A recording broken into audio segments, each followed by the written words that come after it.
You must understand, my friend, that the pattern of attraction is not a mystery imposed upon you by fate. It is a mirror of your own psychic architecture. Every person you have ever drawn into your orbit was a fragment of your own unconscious seeking visibility. The heart does not merely fall in love. It projects, and the soul does not simply choose. It reveals itself through the figures it selects. When the empath, the soul sensitive enough to feel the inner storms of others, begins to awaken, there is a moment of disillusionment that feels like betrayal. You realize that what you thought was love was often a reenactment of your earliest wound replayed with different actors. But the same ancient script, the empath more than any other archetype, becomes the living stage for this drama of healing. You do not just encounter people, you encounter your forgotten selves. To heal the core wound is not to erase it, but to see it without illusion. That wound, perhaps formed in childhood when love was conditional or withheld, becomes the axis around which your entire emotional life rotates. It teaches you to read the moods of others, to sense danger before it appears, to merge before being abandoned. The Empire's gift was once a defense.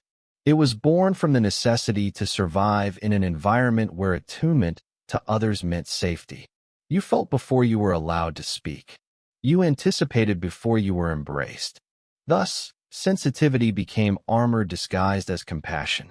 When that wound remains unconscious, attraction is magnetic but blind.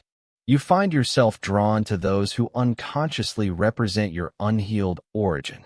You will mistake intensity, music, for intimacy, cows for passion, emotional turbulence for destiny. The psyche is not cruel. It is precise. It will send you the same vibration until you decode the message hidden beneath it. That message is always the same. Integrate what you have disowned. You see, the unconscious does not communicate in words. It speaks in images, dreams, and emotional patterns. What you call type, the kind of people you are drawn to, again and again, is the symbolic language of your inner landscape.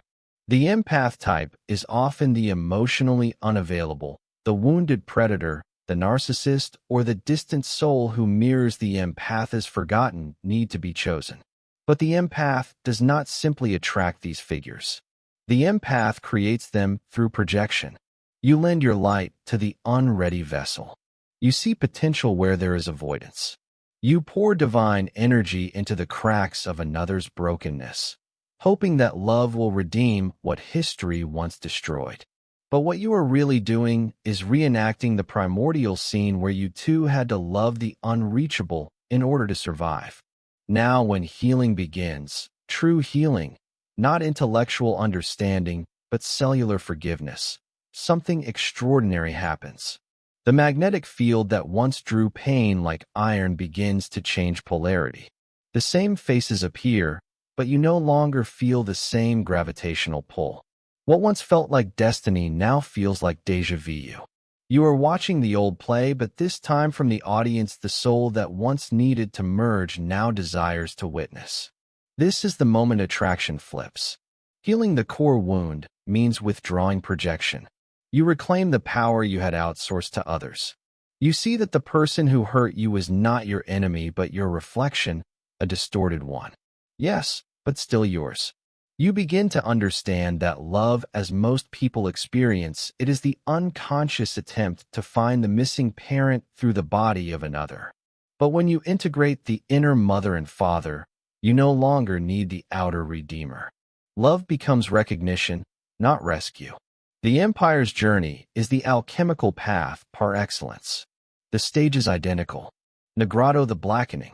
When everything collapses, when the empath finally sees the futility of saving others at the cost of self. Albo, the whitening, when clarity dawn. When you wash the projections away with tears of understanding. Citrinas, the yellowing, when self-knowledge begins to shimmer like dawn light. And finally, Rubidido, the reening, when the heart once fractured becomes whole enough to love without losing itself. Do not imagine this transformation as a gentle ascent. The psyche defends its illusions with sacred ferocity. The ego does not willingly surrender its addiction to drama. It will tell you that peace is boring, that chemistry equals chaos, that absence of anxiety means music, absence of passion. This is the ego's last trick before surrender. But if you can endure the stillness, if you can resist returning to the familiar storm, the unconscious begins to reorganize itself. You may start dreaming differently. In the dream, the once chased figure stops running. The child who was crying is now comforted. The dark room has windows you never noticed. These are not dreams to interpret, but confirmations that the psyche has shifted. The dream world always registers healing before the music, waking mind does. Understand attraction is a psychic equation. It balances what is conscious with what is hidden. When you were fragmented, you sought your missing parts in others. When you become whole, you attract wholeness. The same law that music once drew suffering now draws serenity. This is why it flips instantly, not because the external world changes, but because your frequency of perception does. But instantly is misleading. From the outside it appears sudden. One day you no longer music desire what used to possess you. But in truth, it is the culmination of countless small moments of self-awareness. Every time you said no to manipulation, every time you sat with your loneliness instead of feeling it, every time you spoke truth, instead of pleasing, you shifted the magnet. When the inner polarity reaches equilibrium, the external polarity must invert. Energy obeys consciousness. The empath, once addicted to understanding others, must now turn that insight inward. The same depth of compassion you offer to the world must be directed toward your own neglected parts. This is not selfishness. It is reclamation. You have been the healer, the listener, the safe place for everyone else's storms. But your own ocean has been waiting for you to return. Go there. Enter the dark water. That is where the core wound lives. Not as an enemy, but as a guardian holding the key to your individuation. Individuation. The process of becoming whole demands that you meet every aspect of yourself. Not just the light, but the shadow. Not just the nurturing empath, but also the buried rage, the unspoken desire, the sovereign who refuses to be used. Healing the wound is not about silencing pain. It is about giving every part of you a voice at the round table of the soul. Only then does attraction become conscious. Only then does love cease to be repetition and become revelation. As the empath heals, the world itself changes you. You begin to perceive energy differently. What once appeared magnetic now feels heavy. You can sense when someone's aura feeds on your light. You recognize manipulation not as malice, but as hunger. You no longer confuse empathy with merging. You realize that compassion without boundaries, music, is self-betrayal disguised as virtue. And yet there is tenderness in this awakening. You mourn the self that used to chase, music, unreciprocated love. You grieve the years spent in psychic servitude. But beneath the grief is liberation. The realization that you no longer need to earn what you already are. The empath's truest gift is not absorbing pain. It is transmuting it. You have been turning lead into gold your entire life without realizing it. Now you will do so consciously. The moment the core wound is healed, attraction flips because you have stopped vibrating at the frequency of lack. Those who were once drawn to your need for validation can no longer find you. They look, but the signal is gone. Instead, you begin attracting those who meet you in resonance, not need. It is uncanny at first, almost lonely, because the drama that once filled your days is gone. But what replaces it is sacred stillness. You have entered what the mystics call the numinous pause, the space between old identity and new essence. And in that silence, love becomes something holy. Not the fever of merging, but the serenity of recognition. Two souls standing in their wholeness, meeting not to complete, but to witness. That is what happens when the empath heals the core wound. The outer world, once filled with mirrors of your pain, becomes a cathedral of clarity. When the empath begins to awaken to the roots of their pain, the psyche opens its deepest vault. You discover that your compassion, that beautiful radiance you have worn like a crown, was also your disguise. It hid your fear of abandonment, your terror of rejection, your craving for connection so absolute that you would dissolve to keep it. You have mistaken self-sacrifice for love, as many sensitive souls do. Yet beneath the devotion lies a secret contract. If I give enough, I will not be left again. This is the archetypal wound of the healer, the Chiron wound, the holy injury that never fully closes until it becomes your gift. You were marked not to suffer endlessly, but to understand the anatomy of suffering. The empath's sensitivity is the residue of ancient survival, an antenna attuned to pain because pain once meant danger. The child who could feel their parents' mood before the words were spoken became the adult. Music, who could sense hidden sorrow in a stranger. But that gift untended becomes bondage. You become the physician who forgets their own medicine, the saint who bleeds to prove worthiness. Let me tell you, the psyche does not allow such imbalance forever. What is denied returns through the shadow, and the shadow of the empath is rage, ancient righteous rage at being unseen, unheard, unchosen. The empath represses it, fearing it will make them unlovable. But repression is possession in disguise. What you bury becomes what rules you. That is why so many empires are drawn to the cold, the cruel, the self-absorbed, the ones who mirror back the suppressed fury of their own forgotten power. The narcissist carries the empath's denied fire. The empath carries the narcissist's denied soul. Together, they dance the tragic waltz of projection. When the empath heals the core wound, this polarity dissolves. You stop seeking your shadow in others because you have invited it home. You no longer need the narcissist to embody your anger, the unavailable to reflect, music, your abandonment, the manipulator to test your boundaries.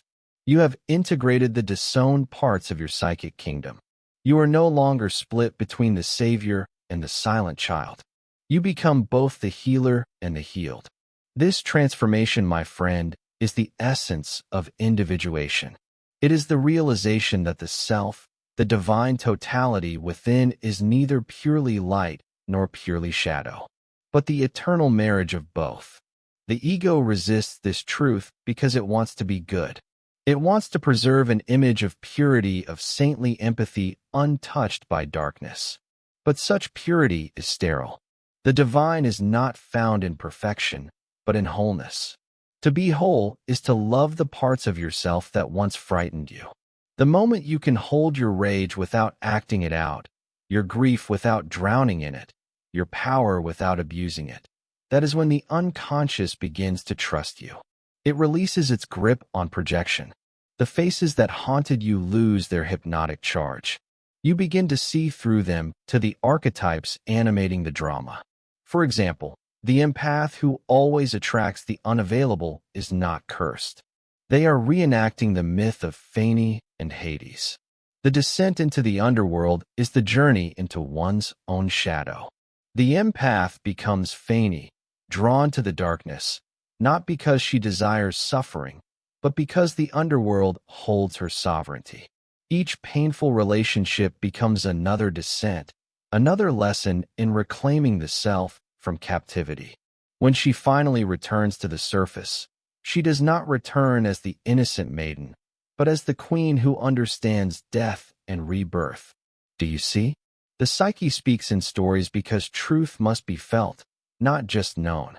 Every person you have loved was a misery enacted. Every heartbreak, a symbolic initiation. When attraction flips, it is not that you stop loving. It is that you begin to love consciously. You see the archetypes playing through people, and you choose not to repeat the unconscious script. But beware, this awareness can be lonely at first. The empath's awakening strips away the familiar roles. You can no longer play the rescuer, the martyr, the saint of others' chaos. Those roles once gave your life meaning. They made you indispensable. Without them, the ego feels purposeless. This is the sacred void between identities, a liminal passage that every soul must cross to meet the self. In this void, you will be tempted to return to the old drama for comfort. You will miss the adrenaline of saving someone. You will feel strange without the chaos you once called connection. But this is merely withdrawal. The psychic, music detox from addiction to pain. Endure it. Sit in the emptiness until it becomes luminous. That silence is the womb of your new pattern. Once your vibration shifts, the kind of people who once fascinated you now appear transparent. You can see their mask, their hunger, their fear, but rather than judging, you feel compassion without the compulsion to fix. This is the hallmark of healing, love without attachment. You can watch the wounded archetype perform its dance, music, and know that you have graduated from that lesson. You no longer vibrate at the frequency of their need. And something even more mysterious begins to occur.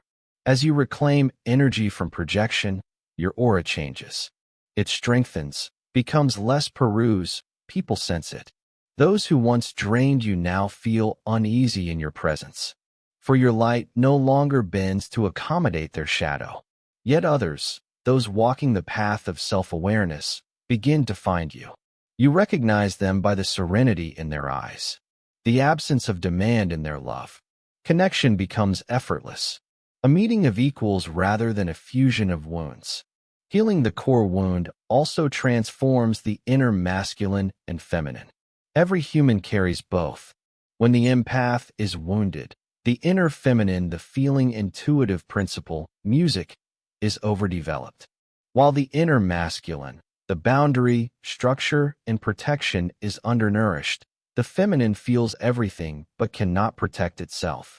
It is like a river with no banks flooding, music, at every emotional storm. Healing means strengthening the inner masculine so that sensitivity no longer leads to collapse. The river gains shape. The flow becomes power.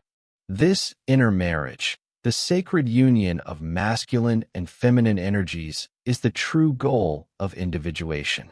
When the two are reconciled within, you no longer seek them outside. You no longer crave completion through another.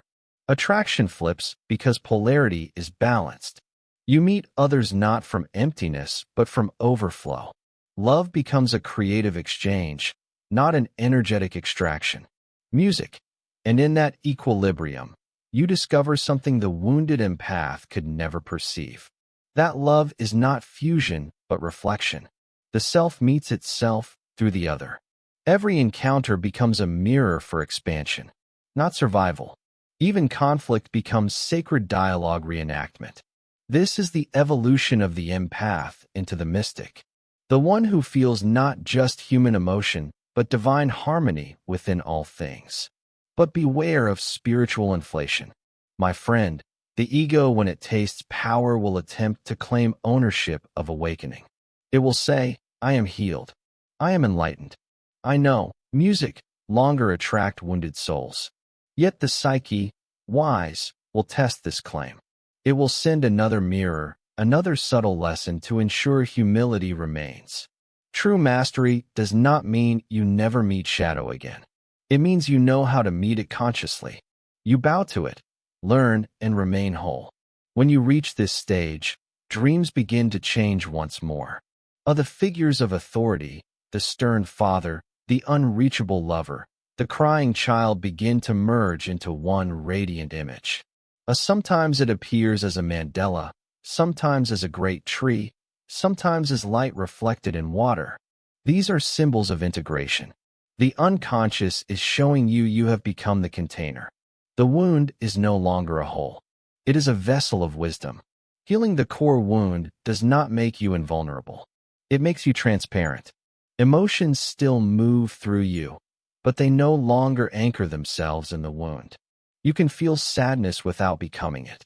Witness anger without being consumed. This is emotional sovereignty, the state where empathy becomes clarity. And so attraction truly flips. The magnet that once drew chaos now draws peace. The psyche seeks equilibrium, not drama. You begin to attract souls who are also healing, who speak truth without defense, who mirror your authenticity rather than your abandonment. It feels unfamiliar at first, this calmness, but it is not dull. It is sacred. It is the hum of resonance between awakened hearts. The empire has walked through fire, descended into shadow, and emerged, carrying light that no longer burns. You have learned that boundaries are not walls, but sacred circles of consciousness. Within that circle, love can thrive without annihilation. This, my friend, is the midpoint of your transformation, the alchemical rebirth where the healer becomes the mystic and attraction ceases to enslave it. Now serves the higher law of the soul, evolution through awareness. As the empath continues on this sacred path, a new dimension opens the realm of intuitive wisdom. What was once raw emotional sensitivity begins to refine itself into a higher perception. Empathy, when healed, transforms from reaction into revelation. You no longer absorb the world. You read it. Energy that once overwhelmed you now speaks in symbols. The same vibrations that used to drown you become language. This is not the end of feeling. It is the beginning of discernment. The psyche, when purified of projection, becomes a mirror clear enough to reflect truth without distortion.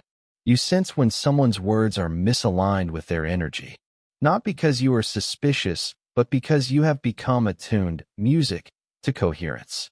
You see the invisible dialogue between intention and expression. You recognize when love is an offering and when it is a transaction. You no longer need to decode pain because your own has been integrated. And in that clarity, you become the vessel through which divine intuition operates. The unconscious, once filled with unprocessed memories, now becomes an instrument of guidance. Dreams begin to shift again, not as cries of the wounded child, but as communications from the self. You might dream of clear water, open doors, radiant light emerging from caves. These are symbols of consciousness integrating itself. Synchronicities multiply. The right people appear at the exact moment they are needed. Conversations echo your inner thoughts. Books fall into your hands as if chosen by the unseen. The world becomes participatory, a living psyche in motion. This is how the healed empaths attraction. No longer through emotional magnetism, but through resonance with meaning. When you are in alignment with your own truth, the universe organizes itself around you. You no longer chase what is leaving nor cling to what must go. You have learned the rhythm of flow, the eternal dance between holding and releasing. Love no longer feels like possession. It feels like presence. It becomes spacious, unhurried, eternal. But even in this awakened state, the psyche, music, whispers a warning. Do not mistake clarity for control. The human heart is still vulnerable, and vulnerability is not weakness. It is the portal through which spirit enters. To love consciously is not to armor yourself, but to remain open with awareness. The healed empath does not close the door to pain. They simply refuse to live there. They understand that suffering has purpose, but no longer demands residence. You will find as you continue that your sensitivity sharpens rather than dulls. Yet it no longer drains you because it is no longer tied to fear. The empathic faculty becomes sacred sight. The feeling intuition Jung described as the animal's voice, the feminine wisdom of the soul. It perceives what the intellect cannot grasp. It senses archetypal movements in people, not just moods, but mystic energies playing through them. You will feel when someone speaks from ego or when they channel music, their deeper self, and your own speech will begin to change. It will carry vibration instead of persuasion. To live in this awareness is to walk the world as both observer and participant. You are still human. You will still long, still are, still question. But beneath every experience runs a quiet knowing. I am not what happens to me. I am what perceives it. This is individuation, the sacred detachment of the witness. You can love fully while remaining centered.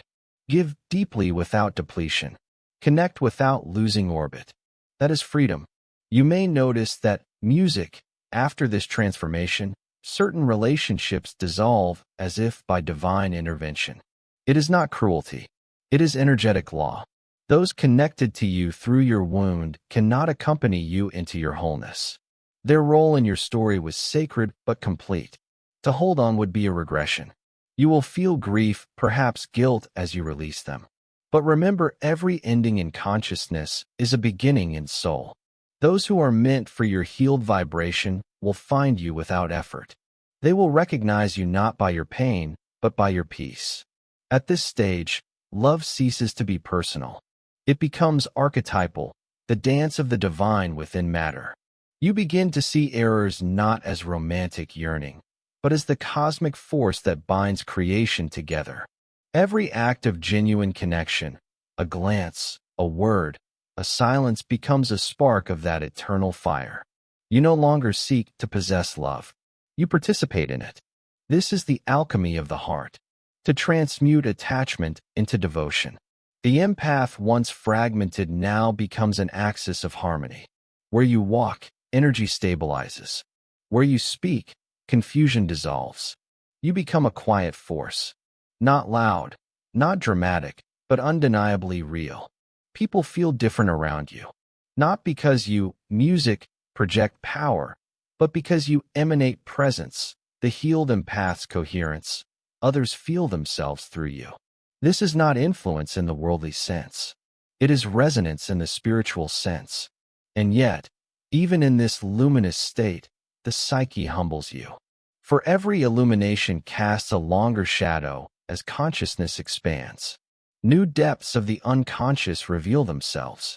But now you meet the darkness with curiosity, not fear. You have learned the art of descent. You know that even the shadow is the servant of light. The next wound you uncover will not enslave you. It will initiate you further. Healing is not a destination, but an eternal spiral. Sometimes the old attraction may test you again. You might meet a familiar face wearing a different mask, someone who embodies an echo of your past pattern. But now you will feel the difference instantly. The body will not betray you with excitement. It will whisper warning. The mind will not confuse intensity, music, with destiny. The heart will not plead for rescue.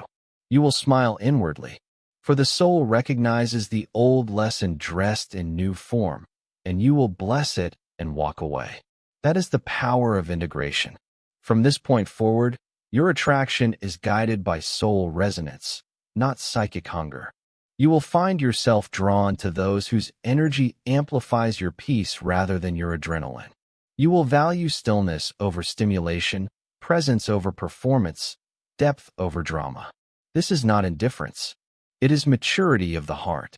The healed empath no longer mistakes silence for emptiness. They have learned that the divine speaks in whispers, not noise. In relationships formed after healing, something extraordinary occurs. There is mutual transparency. You no longer hide your depth to make others comfortable. You no longer shrink your light to avoid envy. You no longer explain your intuition to those committed to misunderstanding. You live as you are a bridge between the conscious and the unseen. And when you meet another who carries similar light, the connection feels less like discovery and more like remembrance. You do not fall in love, you awaken in love. This, my friend, is the reversal of attraction. Once your magnetism was born from lack, now it arises from wholeness. Once you sought to heal through others, now you heal through presence. Once you absorbed others' chaos, now you transmit peace. This is the empath's ascension, not away from humanity, but deeper into it with eyes that see through illusion to essence. Remember this truth. Every wound once embraced becomes an organ of perception. The scar does not vanish. It becomes the symbol of transformation. The healed empath wears their scars not as shame, but as scripture-written proof that light can inhabit darkness and survive. You were never meant to stay broken. You were meant to become transparent. Through you, the universe sees itself. When the empath completes the circle of transformation, the psyche returns to its origin, but not as it was. The journey has changed, the traveler. You are no longer the child of pain-seeking light. You are the consciousness through which light and pain embrace. The wound that once defined you now serves you. It has become the sacred passage through which understanding flows. This is what I have always called the union of opposites. The reconciliation of the conscious and the unconscious. The merging of shadow and spirit. The marriage of heaven and earth within the human soul. In the beginning, you believed love was something defined. You believed healing was an event that would one day arrive. But now, through the alchemy of suffering, you have discovered that both love and healing were always moving through you. They were the living water hidden beneath the desert of your striving. To heal the core wound is to realize that what you sought outside was only ever your own divine nature reflected through mirrors of imperfection. The empire's task was never to save others. It was to retrieve the self from exile. The great paradox is this. When you stop searching for love, it begins to surround you. Not as romance, not as possession, but as atmosphere. Everything vibrates with significance. The movement of wind through leaves, the silent gaze of a stranger, the rhythm of your own breathing. You begin to feel that existence itself is relational, that every atom in the cosmos participates in an invisible dialogue of energy and meaning. You realize that the same force that once drew you toward pain is the same force that now guides you toward purpose. Attraction once bound to your wound, now obeys your wholeness. In this state, the archetypes themselves seem to bow before you, for you have entered their domain consciously. You are no longer possessed by them. You are in relationship with them. The healer walks beside the warrior, the lover alongside the sage, the child reconciled with the parent. These inner figures, once fragmented, now form a living council within you. You consult them in silence, and intuition answers before words appear. This is the maturity of the psyche, when the many become one and the one becomes many again. From this unity arises a new kind of love, impersonal, music, yet deeply intimate, detached yet profoundly connected. You love not because of what people give you, but because you see through them into the same divine essence that animates you. Even those who still sleep in unconscious patterns evoke compassion, not pity. You no longer resent them for what they cannot give. You see that every soul is moving at the pace its wound allows. You understand that the very darkness you once feared in others is the same raw material that when faced becomes gold. This is why the healed empath carries quiet authority. You do not preach, you embody. You do not convince, you radiate. The soul that has walked through its own underworld becomes trustworthy to others. They sense your authenticity, that your light is not naive but earned. It is not the light of denial but of integration. You have seen what lives in the depths and have chosen love anyway. That choice, repeated across the inner labyrinth, becomes your sanctity. Attraction in this stage functions as guidance rather than temptation. The people who appear in your life serve as mirrors of evolution. Each meeting, whether tender or brief, reveals a new aspect of the self. You may still feel attraction, sudden, magnetic, mysterious. Music, but now you pause before surrendering. You ask, what aspect of my soul is calling to be known through this connection? You approach with curiosity, not compulsion. This is mastery, not control, but consciousness within desire. Desire itself is purified. It no longer seeks to fill a void, but to express abundance. You desire not to possess, but to create, not to consume, but to contribute. This is how divine energy moves through an integrated soul. The libido which once bound you to cycles of repetition now becomes music, the creative flame of purpose. You begin to manifest not relationships that drain you, but callings that music expand you. Your work, your art, your words all carry the signature of integration. You no longer seek meaning, you generate it. And so, my friend, the empath who heals becomes the mystic. The sensitivity that once felt like a curse becomes the gateway to divine perception. You can sense the unseen architecture behind human behavior. The mystic pattern woven through mundane events, every emotion, every encounter, every silence reveals a hidden symmetry. You begin to understand that even suffering was sacred choreography. It was the hand of the self-ranging experiences, music, to awaken you to your own totality. But this awakening carries a responsibility. The world will still be full of pain, and you will still feel it. You will sense collective wounds, the sadness in humanity, the grief of the earth, the chaos of the collective unconscious. Yet now you will not be overwhelmed. You have become the alchemical vessel. You can hold darkness without drowning, channel chaos without losing form. You are the bridge between realms human and divine, personal and archetypal. The empath has transcended empathy and entered compassion, the love that sees without needing to fix. At times you may feel the weight of this awareness. You will wish to rest, to forget, to return to the innocence of ignorance. But remember, even Christ wept. Even the enlightened feel the ache of existence. The difference is that you no longer identify with it. You let it move through you as wind through a window passing, not imprisoning. Your soul has become translucent. Life's energies flow through you freely, leaving wisdom in their wake. And perhaps the greatest mystery of all is that the healed empath attraction flips not only outwardly, but inwardly. You begin to fall in love with your own being, not in vanity, but in all. You see your sensitivity as divinely designed, your scars as sacred script, your loneliness as initiation. You realize you were never too much. You were simply born to feel what the world has forgotten to feel. You were sent to remind humanity of its own heart. So do not suppress your sensitivity. Sanctify music it. Do not fear your empathy. Refine it. Let your perception become prayer. Let your awareness become art. The more you embody this integration, the more the universe responds. New opportunities align. Your creative power intensifies, for energy once spent surviving now flows into manifestation. You become what alchemists called the philosopher's stone, a consciousness that turns pain into purpose, loss into light, and attraction into awakening. At the end of this journey, you will look back at every heartbreak, every rejection, every betrayal, and see them not as accidents, but as sacred teachers. Each one pressed your wound until you remembered your worth. Each one dismantled illusion until only truth remained.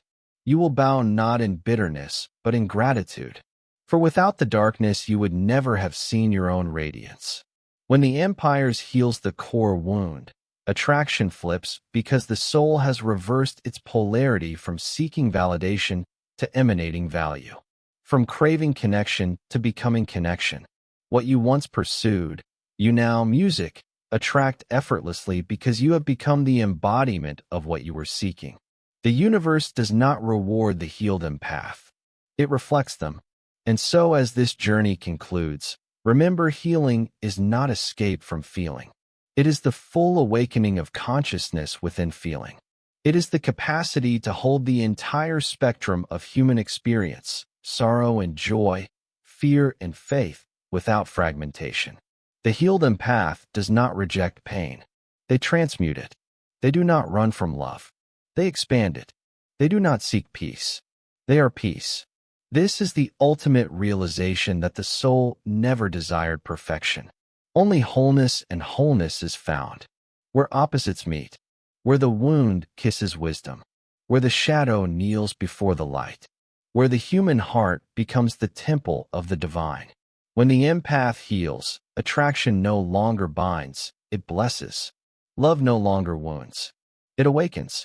And the self at last recognizes itself in every face, every mirror, every motion of existence, whispering, "I was never broken. I was only remembering who I am." He pranked.